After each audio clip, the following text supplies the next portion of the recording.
Quelles sont les 4 grandes évolutions de l'économie congolaise depuis 1960? Mesdames et messieurs, nous en parlerons dans cette édition Zoom Eco Live spécial 30 juin. Nous allons également aborder la question sur la valeur moyenne du franc congolais de 1960 à nos jours. Pourquoi pas pour le dossier évoquer la priorité essentielle sur les secteurs des transports tout en rappelant l'évolution dès 1960 en 2022. C'est un plaisir de savoir que vous êtes nombreux à nous suivre, mais avant tout, prenons les nouvelles en bref. C'est tout de suite.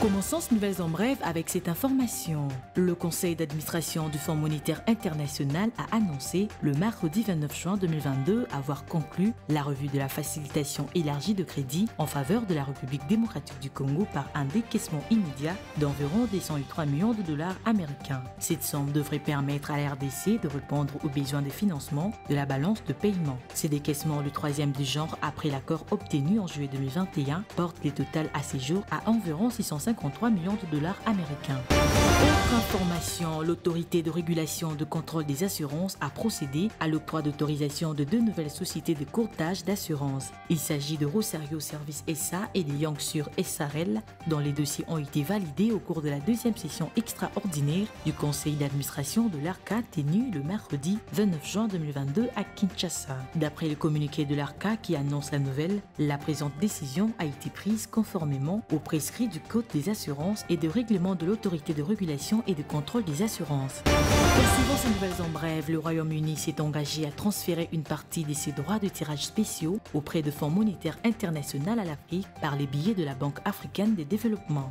L'annonce a été faite le lundi 27 juin 2022 à Bloomberg par le président de la Banque africaine de développement, Akinwumi Adesina. Plus de détails sur zoomeko.net. Et pour finir, après avoir bénéficié des hommages populaires dignes de son rang au Palais du Peuple de Kinshasa, le lundi 27 et le mardi 28 est un passage au Palais de la Nation où le président de la République démocratique du Congo, Félix Antoine Tshisekedi Tshilombo, a décoré à titre posthume Maurice Mpolo et Joseph Okito, la dépouille de Patrice Emery Lumumba, est arrivée le mercredi 29 juin à la primature, sont liés à la fois de travail et des résidences comme premier chef du gouvernement de la République démocratique du Congo après la cession du pays à sa souveraineté nationale et internationale.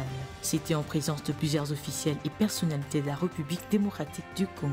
Aussitôt acheminé à la primature et après l'accueil par le Premier ministre Jean-Michel Sama-Lukonde, la dépouille de Patrice Emery Lumumba a été exposée pendant un moment au bâtiment qui porte son nom en présence de membres de sa famille et de quelques membres du cabinet du Premier ministre. Merci de nous suivre chez vous à la maison et bonne fête de l'indépendance. Merci surtout de faire confiance à Zoom Eco Live. C'est déjà parti avec cette édition du jour spécial 30 juin. Nous allons donc commencer avec les chiffres clés qui nous seront présentés par Judith Unamaka. C'est tout de suite.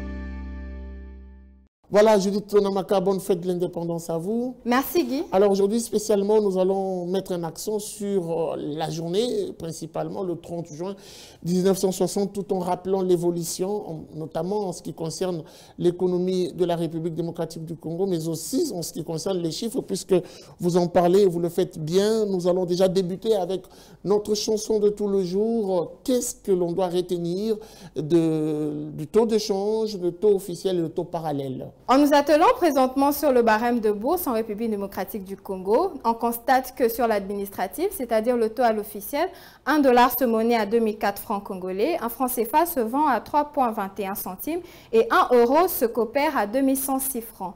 La réactualisation a été possible également sur le marché parallèle et à titre illustratif, nous avons circonscrit en tant que cible la commune de Ngaba et dans ce lieu, 1 dollar vaut 2015 francs congolais, un franc CFA s'altère à 3,30 centimes et 1 euro se convertit à 2172 francs. Voilà, on va cette fois-ci parler du comportement de la monnaie dans son évolution.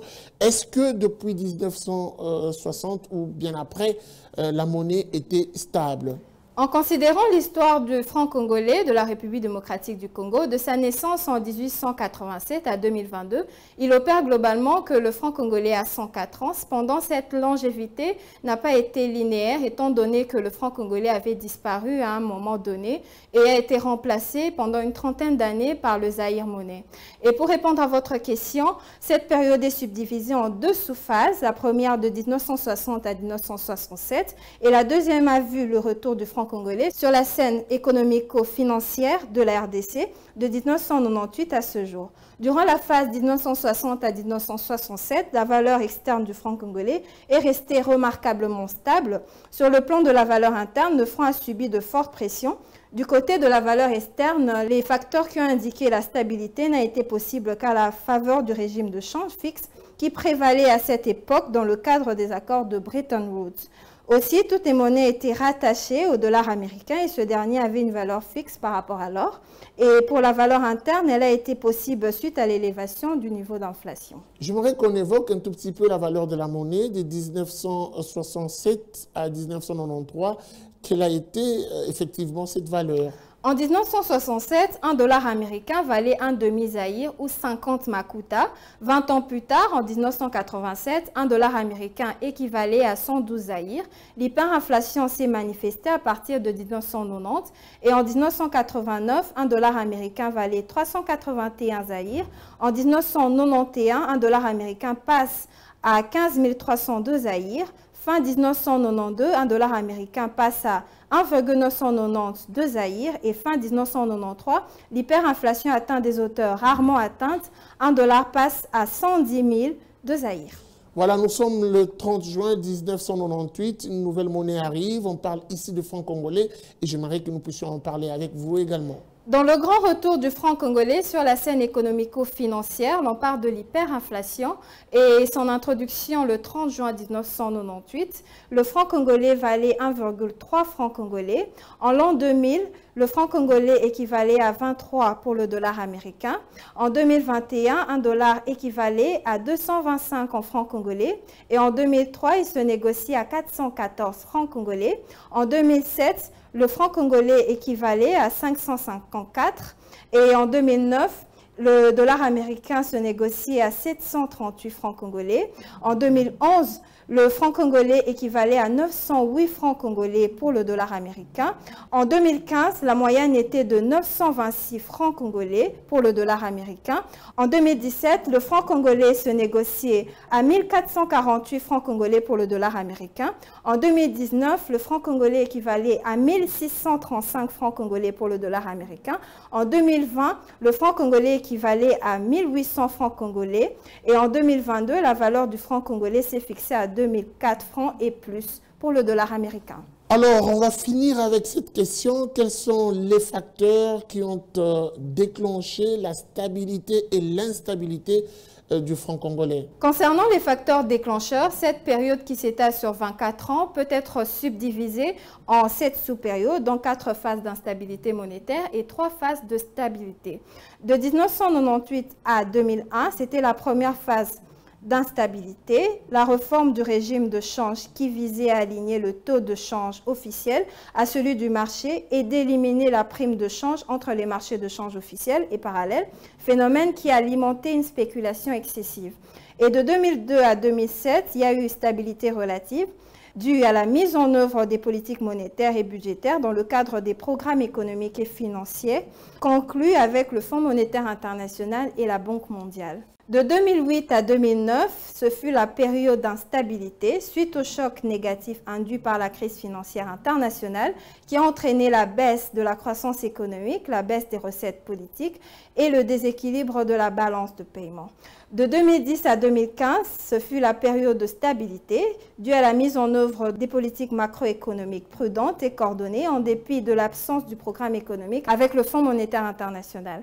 De 2016 à 2017, on parle de période d'instabilité. Il y a eu choc baissier majeur de prix des produits de base, lequel a entraîné le ralentissement de l'activité économique. De 2018 à 2019, ce fut la période de stabilité. Il y a eu bonne conjoncture internationale et politique macroéconomique prudente dans le contexte d'une reprise de l'activité économique. Et pour finir, de 2020 à ce jour, on parle de la période d'instabilité. Il y a eu la crise économique liée à la pandémie de la COVID-19. Merci beaucoup à vous, Judith Unamaka, pour ces précisions. Je rappelle que vous étiez à la présentation des chiffres clés. Merci à vous, Guy. C'était un plaisir.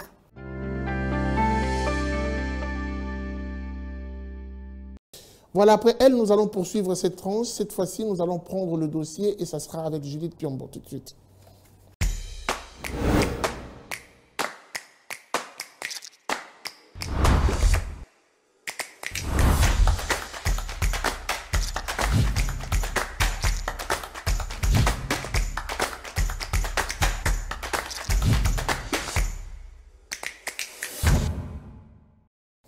Voilà, Judith Piombo, bonne fête de l'indépendance à vous. Merci à vous, Guy Chungu. Vous nous ramenez quand même une thématique assez majeure puisqu'il s'agit de l'économie nationale, mais j'aimerais un tout petit peu, ici d'ailleurs, vous parler du secteur de transport, mais j'aimerais, avant d'entrer dans le vif de notre sujet, ressortir l'importance et l'impact positif de ce secteur sur l'économie nationale. Voilà, l'essentiel des marchandises qui arrivent et partent du pays empruntent ces infrastructures. Et donc, ceci offre au pays un atout exceptionnel et il constitue l'une des meilleures opportunités pour diversifier une économie axée sur l'exploitation pétrolière. Alors, puisque c'est une spéciale édition 30 juin, avec vous, nous allons également remonter les temps. Nous parlons ici, et c'est déjà la question, de l'évolution du secteur de transport de 1960 à nos jours. Voilà, il faut d'abord dire que la République démocratique du Congo, à l'époque du Zaïre, avait une base assez solide en ce qui concerne les transports et les infrastructures. Et d'ailleurs, nous avions des entreprises ou des compagnies telles que Air Zaïre. Il y avait aussi la compagnie de chemin de fer du Congo, plusieurs autres bateaux et engins flottants. On avait aussi l'Otraco en 1960 qui est devenu Onatra en 1971. On doit aussi parler de Transco qui a commencé en 2013 et qui travaille d'ailleurs jusqu'à aujourd'hui. Et tout ceci constitue donc ou a impacté positivement sur l'économie nationale en plaçant les Zaïre parmi les puissantes économies en Afrique. Et s'il faut revoir actuellement ces différentes compagnies que l'on a citées, telles que Air Zaïre qui a commencé en 1961 et qui avait des destinations européennes et africaines, malheureusement, a fait faillite en 1995. Et que dire alors de la Société nationale des chemins de fer de Zaïre qui a été dissoute en 1995. Il y a donc eu beaucoup d'entreprises ou de compagnies devenues vétustes. Et voilà, donc pour finir, on va parler de 2022 où depuis janvier, il y a eu le lancement de travaux du port, de construction du port en eau profonde de Banana qui est censé prendre fin en 2025 et cela va aider donc la République démocratique du Congo à avoir des ouvertures à la mer, mais aussi et surtout d'ailleurs d'accueillir des gros bateaux. Voilà, parmi les solutions à apporter, vous avez cité le port en eau profonde de Banana et s'il faudrait prendre l'aspect socio-économique, quel sera son impact direct? Alors, d'après les études faites, le port en eau profonde de Banana permettra à la République démocratique du Congo de se connecter aux voies commerciales mondiales et réduira la dépendance vis-à-vis des pays voisins. Ceci va aussi créer à la République démocratique du Congo une ouverture au reste du monde. Ce port permettra aussi au pays de relever le niveau de la balance de paiement de la RDC, c'est-à-dire contribuer au développement économique du pays et pour finir, élever le niveau de transactions économiques au niveau maritime. Et on va finir avec cette question, Judith Piombo, comme piste de solution, qu'est-ce qui devrait exactement être fait pour améliorer le secteur de transport en République démocratique du Congo? Ok, d'après l'Agence nationale pour la promotion des investissements, il faudra tout d'abord élaborer une nouvelle politique de transport en commun conciliant l'efficacité, la rentabilité et le social. Et ensuite, mettre en place des mesures incitatives pour attirer les investissements privés dans le secteur. Et pour finir, réhabiliter et moderniser le train urbain de la SCTP. Merci beaucoup à vous pour ces précisions. Je rappelle que vous étiez à la présentation du dossier. Merci à vous, c'était un plaisir.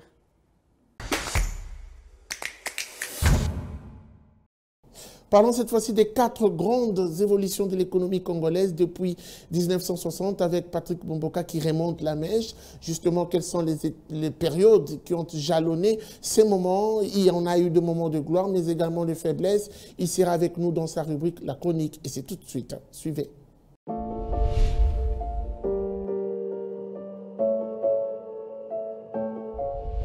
Bonjour.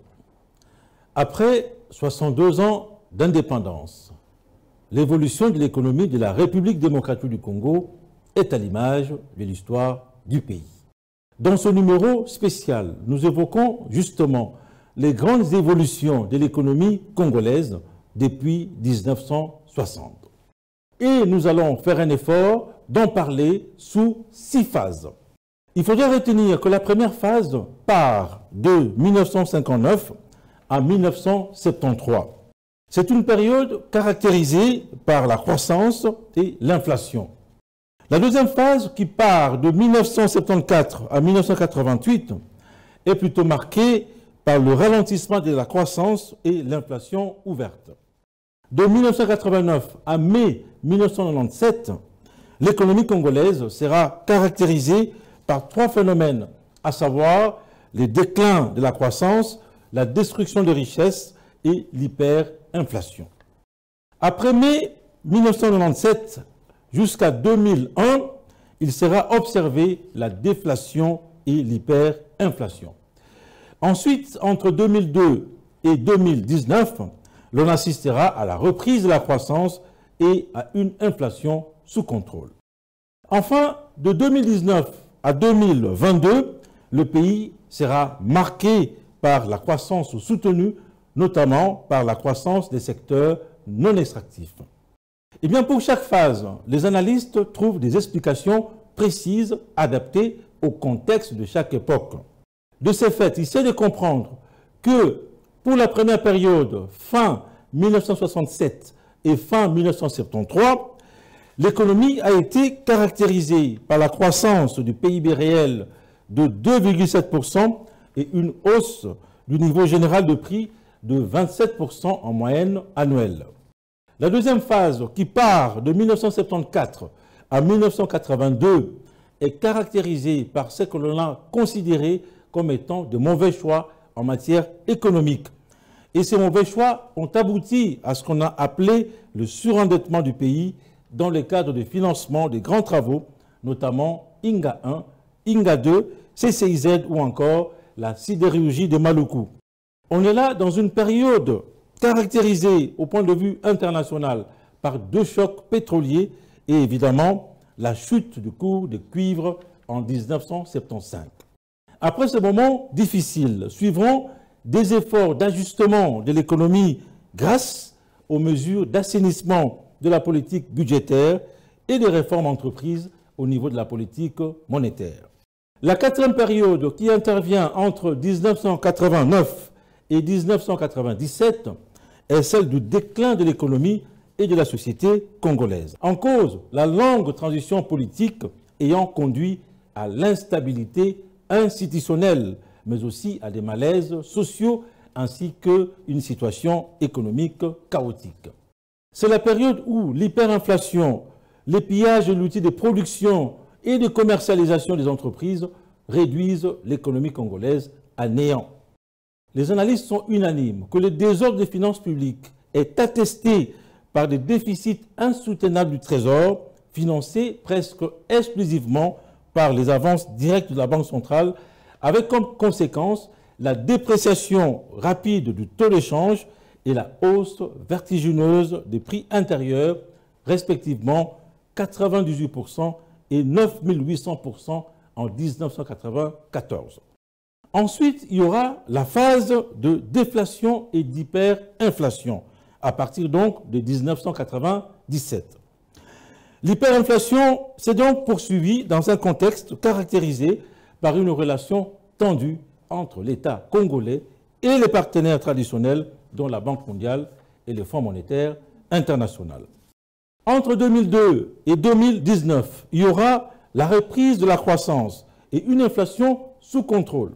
Avec la reprise de la coopération multilatérale et bilatérale, les premiers résultats seront très vite observés, notamment hausse du niveau général de prix de 17% en moyenne, la relance de la croissance économique et la réduction du chômage passant de 84% à 40% en moyenne. Et pour boucler la boucle, la période comprise entre 2019 et 2022 est marquée par la consolidation de la croissance économique. Selon les dernières projections du Fonds monétaire international, la République démocratique du Congo devrait enregistrer cette année une croissance autour de 6,2%, soutenue notamment par la croissance des secteurs non extractifs. La variation de l'indice de prix à la consommation est tombée à 5,3% en glissement annuel, pendant que le taux d'échange reste stable et que les réserves internationales brutes ont augmenté autour de 3 milliards fin décembre 2021. S'agissant de la notation souveraine, la République démocratique du Congo se voit attribuer la note BBB par l'agence Bloomberg et grâce à cette notation, la République démocratique du Congo devient un pays propice aux investissements. Merci de nous avoir suivis.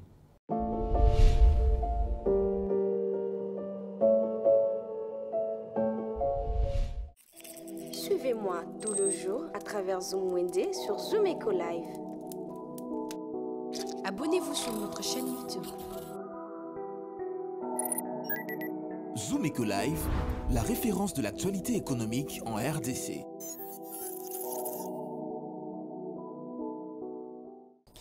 Elle a voulu s'habiller en pagne aujourd'hui pour ressortir la valeur de la femme, mais aussi remonter l'histoire 1960 à nos jours. Ah bah oui, Naomi Kandé, Zoom Wende spécial indépendant, elle sera tout de suite avec vous. Restez branchés.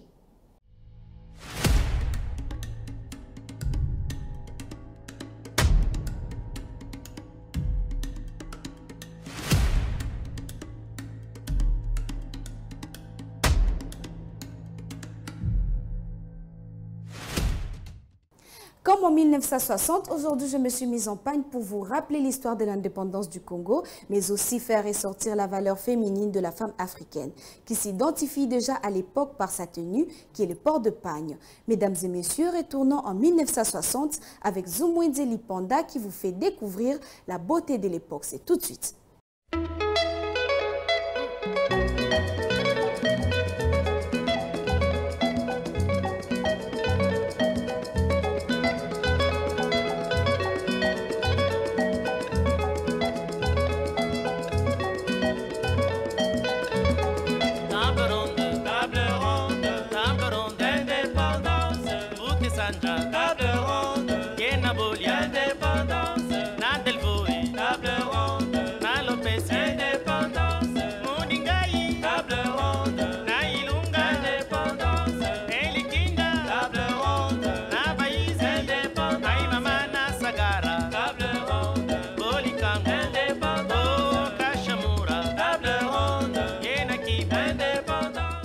Revenons aujourd'hui pour parler du pagne, mais dans sa diversité de prix.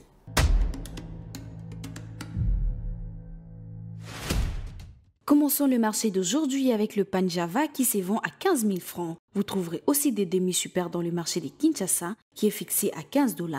Pour les admirateurs des deux temps, une pièce de Ouïa revient à 14 $. Une super édition se vend à 20 $. Une nouvelle tendance s'impose dans le monde de pagne où l'on découvre les tissus en soie avec motif de pagne qui coûtent 20 $ et 30 $ chez d'autres. Vous en trouverez aussi avec le plissé qui se vend à 30 $. Et pour finir, on a pour vous le prix de pagne avec la texture de basin qui se vend au marché de Kinshasa à 35 $ la pièce.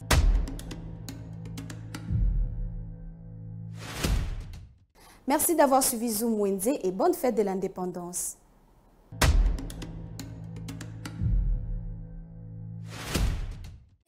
Les rendez-vous économiques, c'est dans l'agenda sur Zoom Eco Live. Abonnez-vous sur notre chaîne YouTube. Zoom Eco Live, la référence de l'actualité économique en RDC.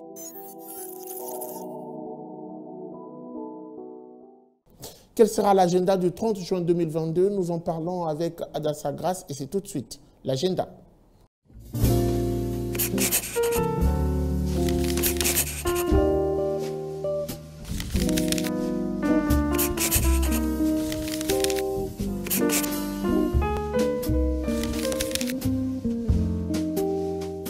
Bienvenue à l'agenda, voici le rendez-vous du jour.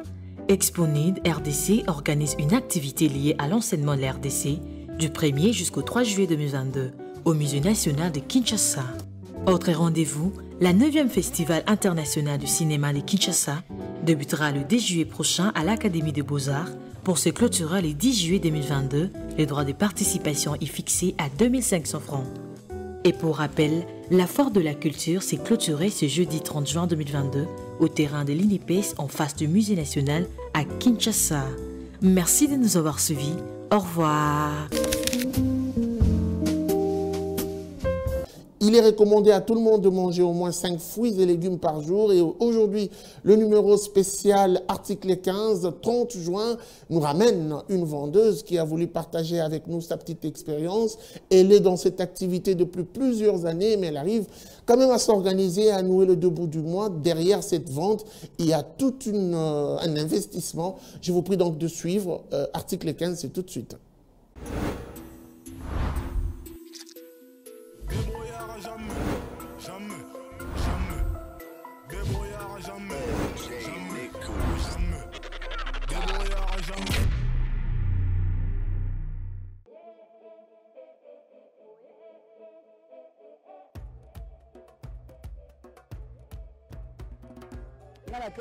KADB avocat aneseba inane badeza mukie na umeni kolanda kaka te tolandi mama okofana ndaku te nalanda ta mama sima talalandi epa coachinga mwa idéologie nde ezala masolo mpe evandi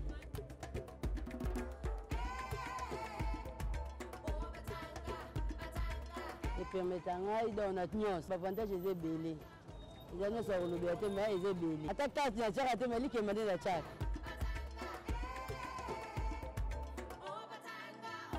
badifficulté ezali nde toza boye neti baoyo so eza periode nango te bosouffrir ofongoli kaka boye epola oyo mpe ndenge moko okoki kosomba ta panier nyonso ebebi opede donc badifficulté tokutana nano yango wana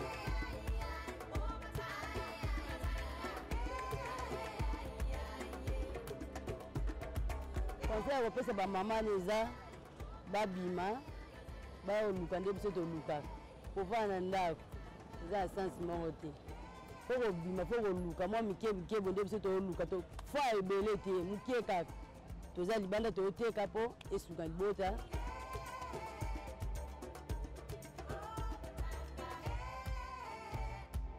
nakosenga kaka na gouvernement toza na wenze te toyodebrouye kaka na babalabala batika biso kima bapanzaka biso te mposo bapanzaka biso eza pasi bana baya koma biso bafazer na babalabala batikaka biso totekaka pardon pena nasengi bango basunga biso batikaka biso totekaka